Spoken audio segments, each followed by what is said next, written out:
Hi, everybody. This is the Winter Solace podcast for August 15th, 2026. I am Winter Solace, Cosmic Web Nathul, www.wintersolaceproductions.com, among numerous other feeds. And this is one that's somewhat personal to me. Take off my headphones, as I forget I don't need those while I'm recording.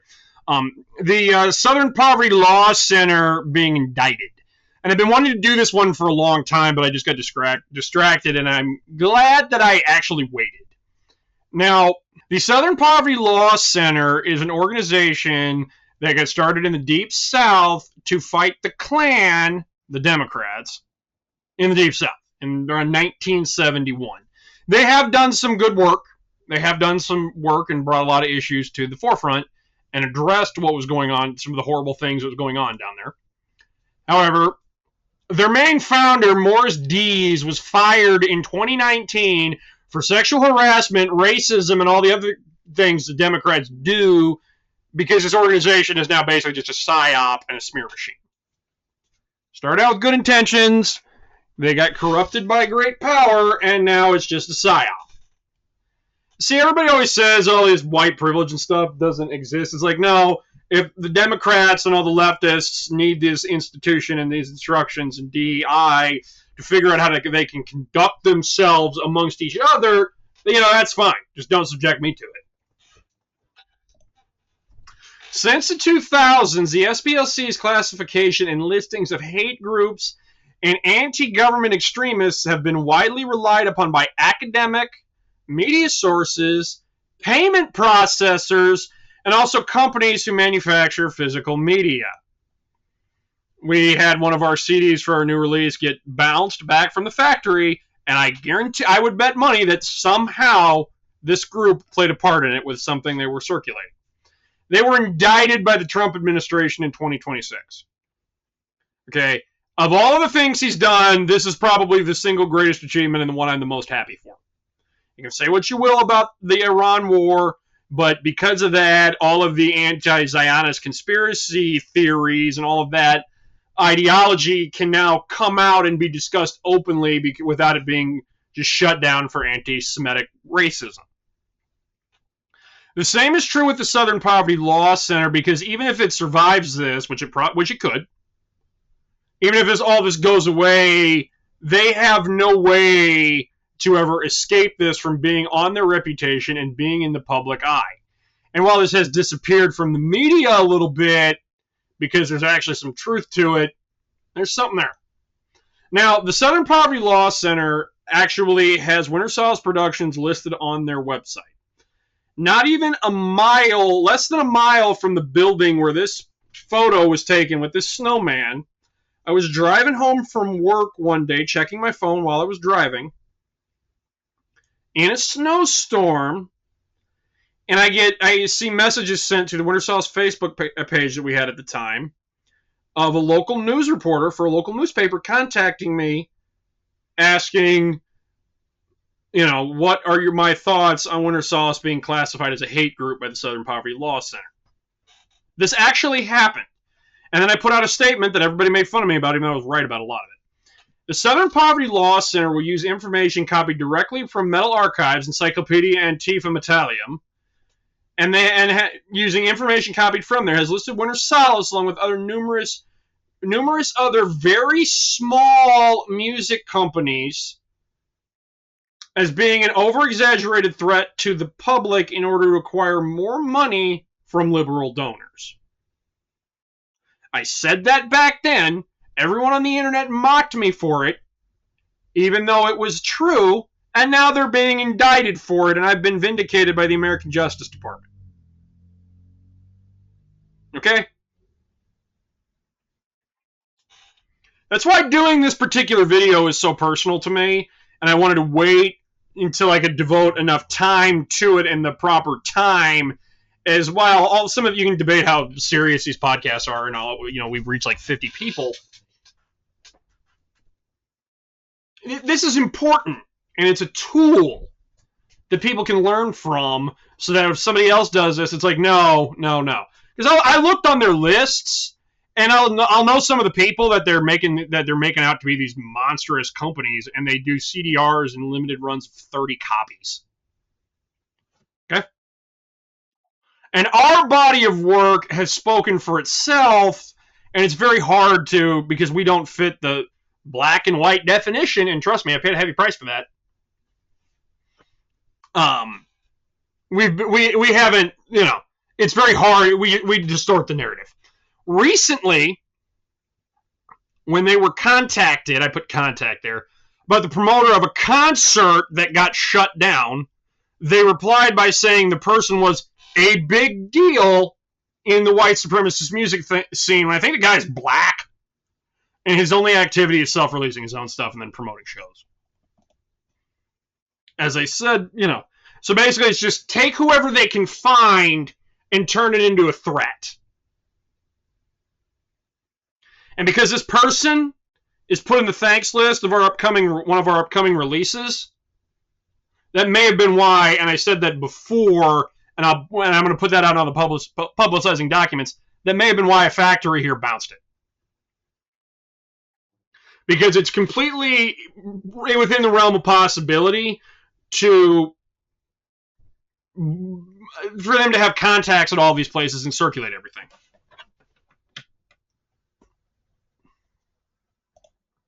Now, this is their failed business model. And this is an old headline. The Southern Poverty Law Center, led by charismatic swashbuckling founder Morris Dees, is making the most of the Trump era, but is it overstepping its bounds by Ben somebody from July of 2017? Okay. The SPLC's activities, including litigation, are supported by fundraising efforts, and it does not accept any fees or share in legal judgments awarded to clients it represents in court. Okay, now this is how where people don't understand. If you read any law books on lawyers or even fictitious, you understand right away that to go and fight in court, it costs money. Many of these high-profile cases, and Benjamin Crump, I should have put a picture from his website here, but I'm not going to because I'll screw up the whole presentation. He has a phone number, he advertises their services, and he does have some kind of business model, but these things take money. And most of the people who find themselves in the victim of these high-profile cases do not have assets they can liquidate to go fight in court. Lawsuits are expensive. If you sue somebody, it becomes your whole life for a very lengthy period of time. And this is a sidebar here. Black metal is a niche. Underground music is such a niche genre that the dollar amount for many of these claims do not qualify for litigation, which is just further expounds this gray area. However, despite not receiving any money or from legal judgments or anything, it has a $700+ million endowment by leftist donors, the deep state, and all of these other shadow groups. Because you have to wonder who's funding this. The SPLC has declined to submit information and be evaluated by the Better Business Bureau, and is now under multiple state, federal, and state. And this is a typo. This got messed up. And is now under multiple investigations at a both federal and state level for, among other things, wire fraud.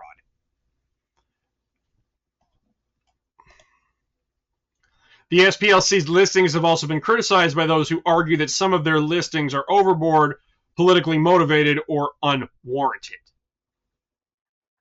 Which is what happened to me. Criticism of the SPLC. Now, this is a photo of Dr. Ben Carson. He was a former director of HUD, Republican presidential candidate, and he was added to their various lists for being an extremist, mostly for comments he made about the alphabet people transgender movement. There's other Muslim groups that they've investigated as well that fall under all of those things, that where they are or they aren't, and it's like, okay, where did they move the anti-Semitism to? Republican State Judiciary Committee Chairman Chuck Grassley said that he found at least 13 FBI documents produced between 2009 and 2023 that used what he called anti-Catholic terminology and relied on information from the SPLC. He quoted an email from one FBI agent saying that our over-reliance on the SPLC for hate designation of traditional Catholics is problematic. In October 2025, FBI Director Kash Patel announced that the Bureau was severing all ties with the SPLC, calling it a partisan smear machine. All right. Now, I have not really found much in the way of traditional Catholicism that is not radicalized in any way, shape, or form that is racist. There is nothing there that would indicate that. But this is just a smear machine, and it's a cooling ground for all of this left-wing stuff where they just go and say whatever they want. Now, this is from West Point. This is a relief or something that was there, and this is on government property, and that would be imagery related to the Ku Klux Klan.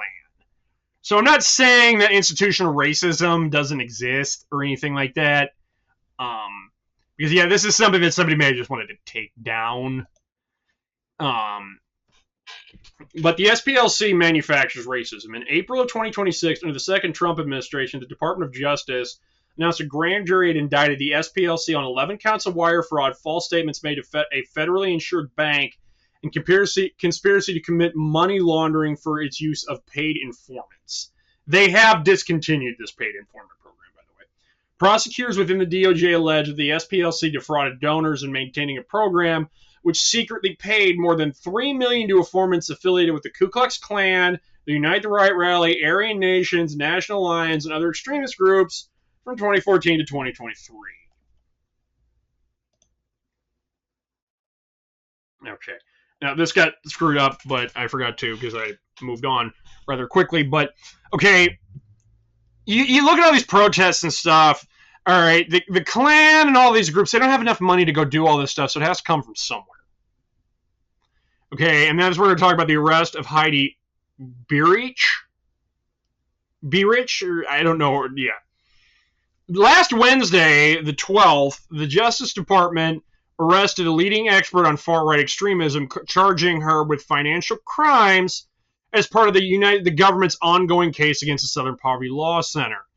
Beirich now is a chief strategy officer and co-founder of the Global Project Against Hate and Extremism, and is often sought out as an expert on far-right groups. Federal prosecutors charged Heidi, whatever her name is, who formerly worked as an executive overseeing work monitoring hate groups, with conspiracy to commit wire fraud, conspiracy to submit false statements to a federally insured bank, and conspiracy to commit concealment money laundering. I'm not sure if that's a typo or what concealment money laundering is, but basically these are white-collar crimes that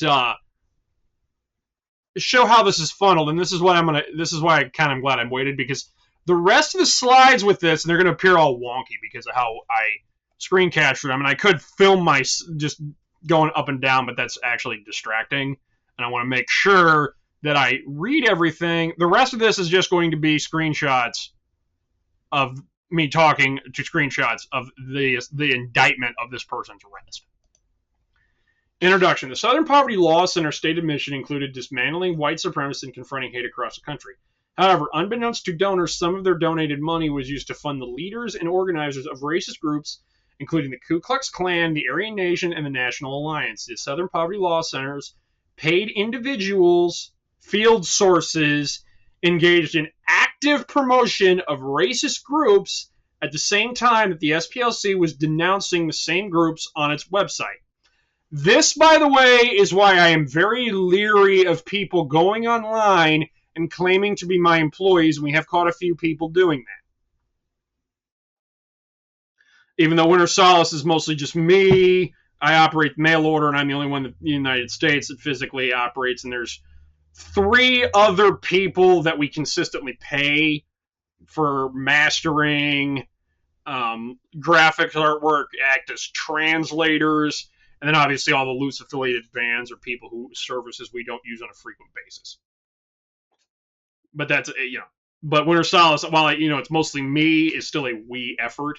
But that's why I'm very leery of people going around claiming to be my employees and saying that there are people out there that want to go and create a fake version of Winter Solace and then react to the things that it says, saying that those things are the things that I said.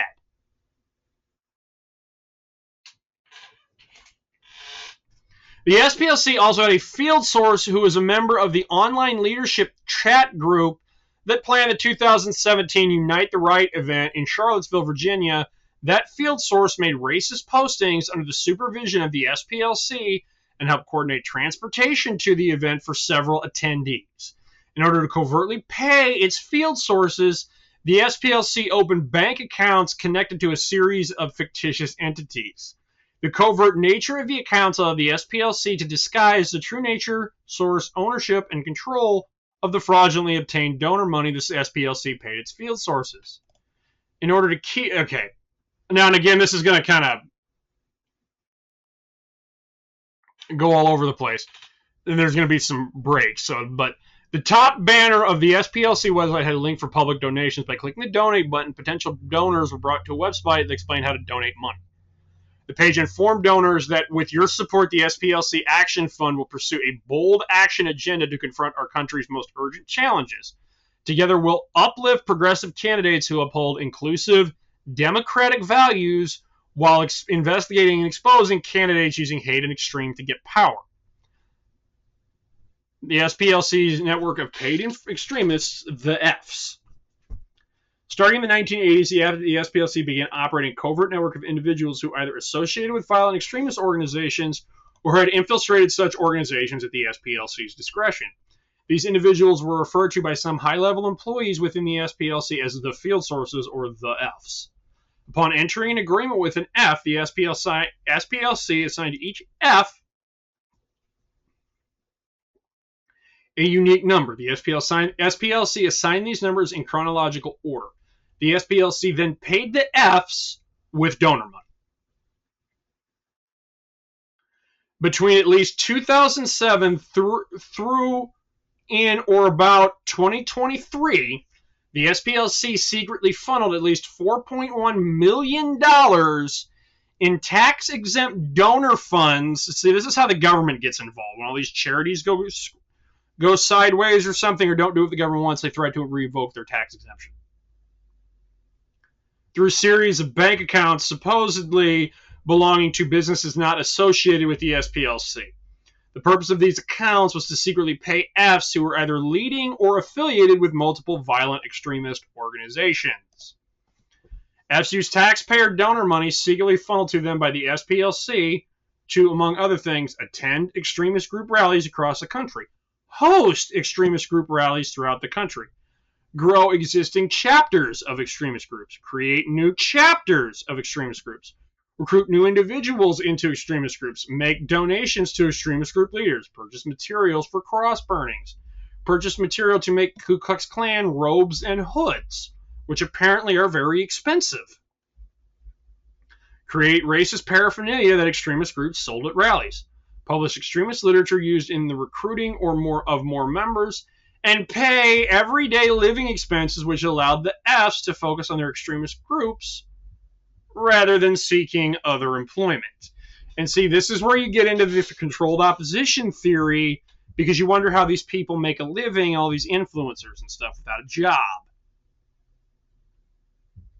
Like, I have a job. Most of the people listening to this have a job. That's why I have to be careful, and that's why I'm also skeptical of these white warriors who defend the white race by injecting heroin in their veins and living out of a vehicle, just living as a vagrant crossing multiple states with no identification or anything.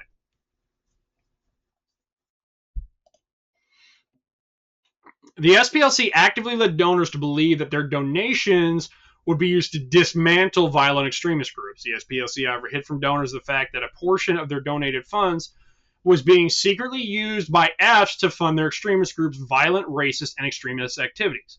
These activities were of the same nature as the activities about which the SPLC published articles on its website and other forums in an effort to attain more donations for the SPLC.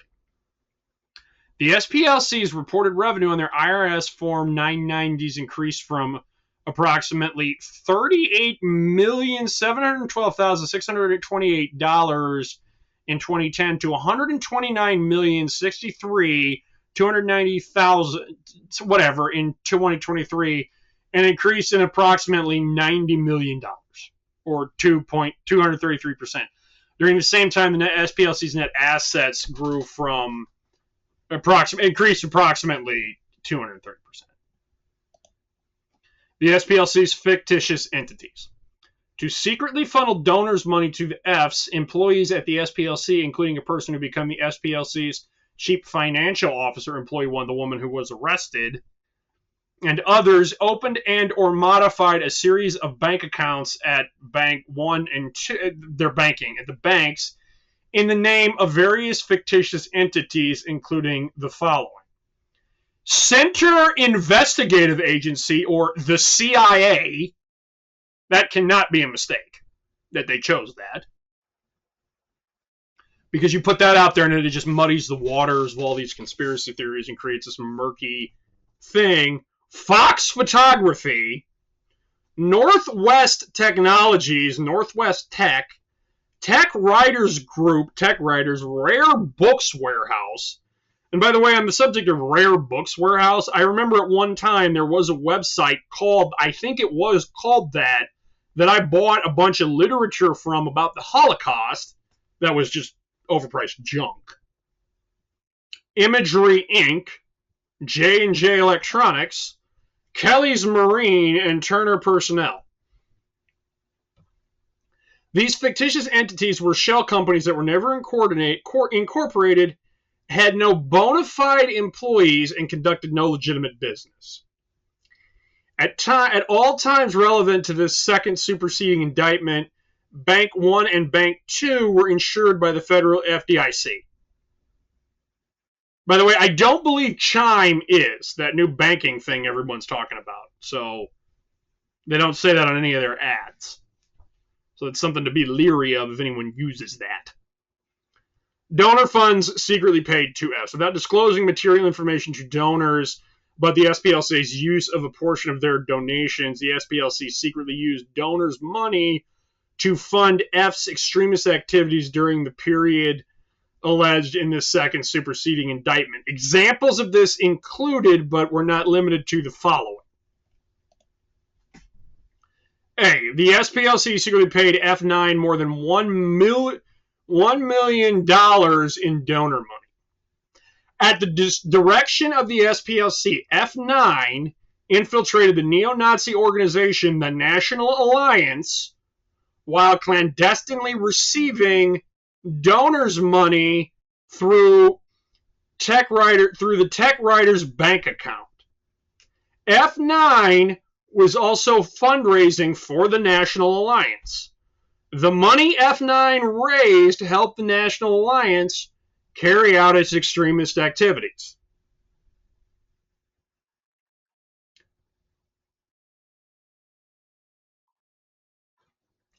In 2014, F9 broke into the headquarters of an extremist organization and stole approximately 25 boxes of documents. F9 transported these documents across state lines from West Virginia to North Carolina. Thereafter, with the knowledge of Heidi Beerich, donors' money was used to copy the stolen material, after which F9 broke into the headquarters again and returned the originals.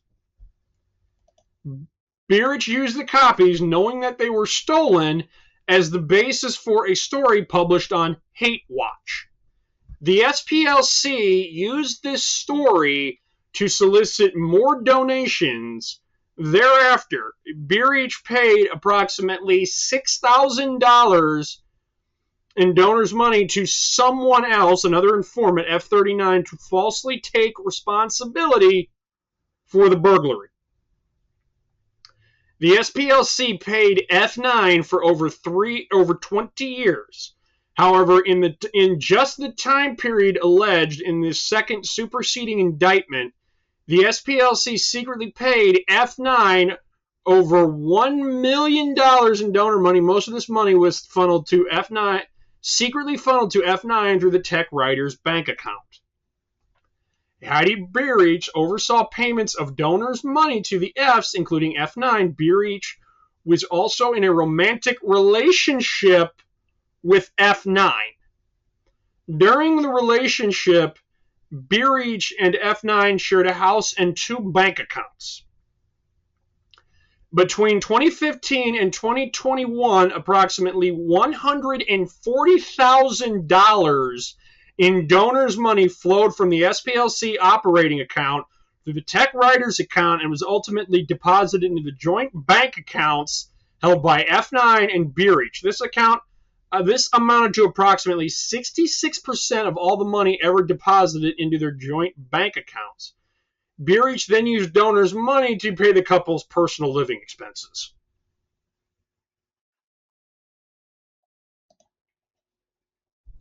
The SPLC secretly paid F30 more than $70,000 in donors' money.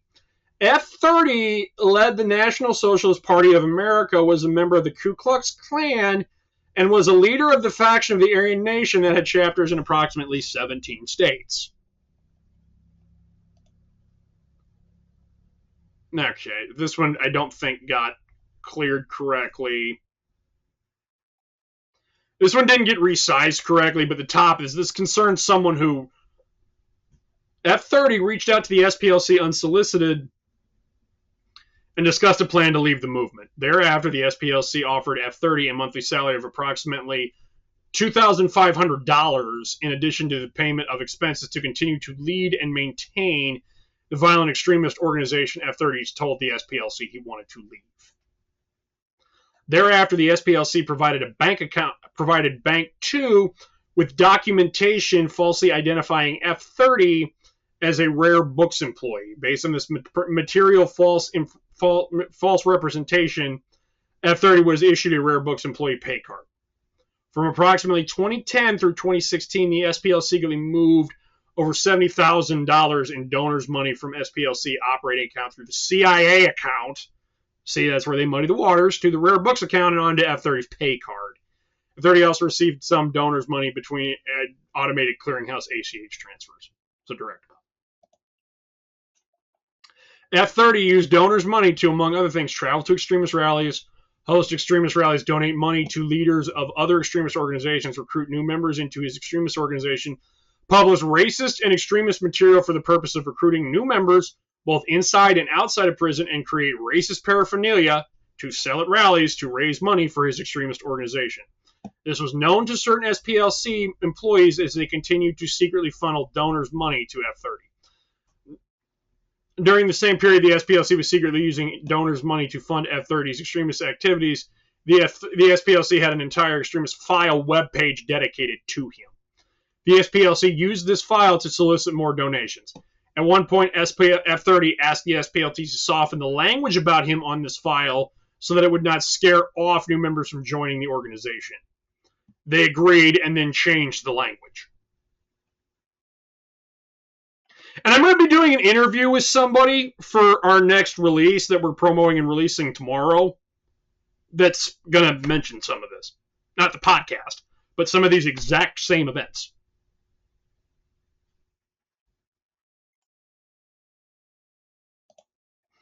The SPLC secretly paid F31 and F32 donors money to stay in the movement. F31 and F32 were members of the Ku Klux Klan organization in their area. And in or about 2010, they feared for their safety from other members and wanted out of the movement. F32 had seen in media coverage about how the SPLC helped an individual leave an extremist organization and how the SPLC paid for this individual's tattoo removals. The media coverage prompted F32 to reach out to the SPLC unsolicited and ask for help to get them out of the movement. See, one problem with people leaving these movements is removal of all of their various tattoos, because it's a problem. You can't hold an employment if you have a giant swastika tattooed on your face. The SPLC invited them to F-31 and 32 to Montgomery, Alabama for a meeting. There, despite their request for help getting out of the movement, the SPLC encouraged them to stay in the movement and offered to pay them a $1,200 monthly salary as well as to pay for his expenses as incurred. Once they were financially backed by the SPLC to do so, they agreed to remain in the movement. The SPLC secretly paid F-42 more than $1,550 in donor money. F-42 was the former chairman of the neo-Nazi organization National Alliance between 2016 and 2023. The SPLC secretly paid F-42 more than $1,555 in donors' money. And I guarantee you I would not be surprised. Maybe somebody who was in that movement at this time is watching this or is somehow observes this and knows who this person is. That's how scary this is for right now. That's how. Okay? Donors' money moved from the SPLC operating account to the CIA account, and then checks were issued out of the CIA account to F-42. In addition, F-42 received ACH payments directly out of the CIA bank account, as well as marked ACH payments from the SPLC operating account of Bank 1. The SPLC paid F-37 more than $300,000 in donors' money. F-37 was not involved in an extremist organization before F-37 reached out to the SPLC seeking employment. While receiving payment by the SPLC, F-37 made multiple racist posts on social media accounts under the supervision of the SPLC. This is why we always go after those dumbass people doing all their dumbass explicit stuff online like cartoon characters. Because you're always frauds.